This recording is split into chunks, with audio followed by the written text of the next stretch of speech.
సంక్రాంతి రేసులో అన్ని సినిమాల కన్నా ఆలస్యంగా బరిలోకి దిగిన విక్టరీ వెంకటేష్, వరుణ్ తేజ్ల కాంబినేషన్ లో వచ్చిన F2 సినిమా బాక్సాఫీస్ దగ్గర ఎవరి ఊహలకు అందని విధంగా బాక్సాఫీస్ ను ఓ రేంజ్ లో షేక్ చేసి సంచలనమైన కలెక్షన్స్ తో సంక్రాంతి విన్నర్ గా నిలిచింది. ఇప్పుడు సంక్రాంతి సీజన్ లో ఆల్ టైమ్ టాప్ 2 గ్రాసర్ గా నిలిచి సెన్సేషన్ ని క్రియేట్ చేస్తూ బాక్సాఫీస్ దగ్గర ఏకంగా 100 కోట్లకు పైగా గ్రాస్ మార్క్ ని అధిగమించింది. సినిమా బాక్సాఫీస్ దగ్గర ఓవరాల్ గా 12 రోజుల్లో సాధించిన కలెక్షన్స్ తో ఏకంగా 100 కోట్ల గ్రాస్ మార్క్ ని అందుకుంది. విక్టరీ వెంకటేష్ కెరీర్ లో కానీ అటు వరుణ్ తేజ్ కెరీర్ లో కానీ ఇది మొట్టమొదటి 100 కోట్ల గ్రాస్ అందుకున్న సినిమా అని చెప్పాలి. అలాగే సంక్రాంతి రేసులో 100 కోట్ల గ్రాస్ అందుకున్న మూడో సినిమాగా నిలిచి సెన్సేషన్ క్రియేట్ చేసింది ఈ సినిమా. ఇది వరకు వచ్చిన మెగాస్టార్ చిరంజీవి నటించిన ఖైదీ నెంబర్ 150 సినిమా ఈ మార్కుని అందుకొని ఫైనల్ గా 164 కోట్ల గ్రాసుని అందుకోగా, నిర్మాతల లెక్కల ప్రకారం నటసింహ నందమూరి బాలకృష్ణ నటించిన గౌతమిపుత్ర శాతకర్ణి 100 కోట్లకి అటు ఇటుగా కలెక్షన్స్ ని అందుకుంది.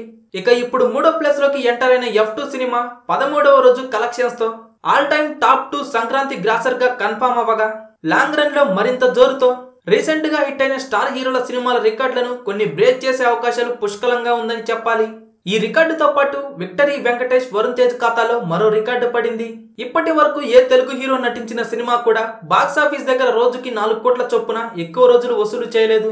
రంగస్థలం, భరత్ అనే నేను మరియు అరవింద సమేత లాంటి సినిమాలు రీసెంట్ టైంలో కొన్ని రోజులు మాత్రమే పరిమితమయ్యే విధంగా 2 తెలుగు రాష్ట్రాల్లో రోజుకి 4 కోట్ల రేంజ్ లో షేర్ ని వసూలు చేయగా, వెంకీ, వరుణ్ తేజ్లు నటించిన F2 చిత్రం మాత్రం బాక్సాఫీస్ దగ్గర 1 కాదు 2 రోజులు కాదు, ఏకంగా 9 రోజుల పాటు నాన్ స్టాప్ గా బాక్సాఫీస్ దగ్గర 2 తెలుగు రాష్ట్రాల్లో రోజుకి కనీసం 4 కోట్లకు తగ్గకుండా అల్టిమేట్ కలెక్షన్స్ ని అందుకొని చారిత్రక రికార్డు అందుకుంది.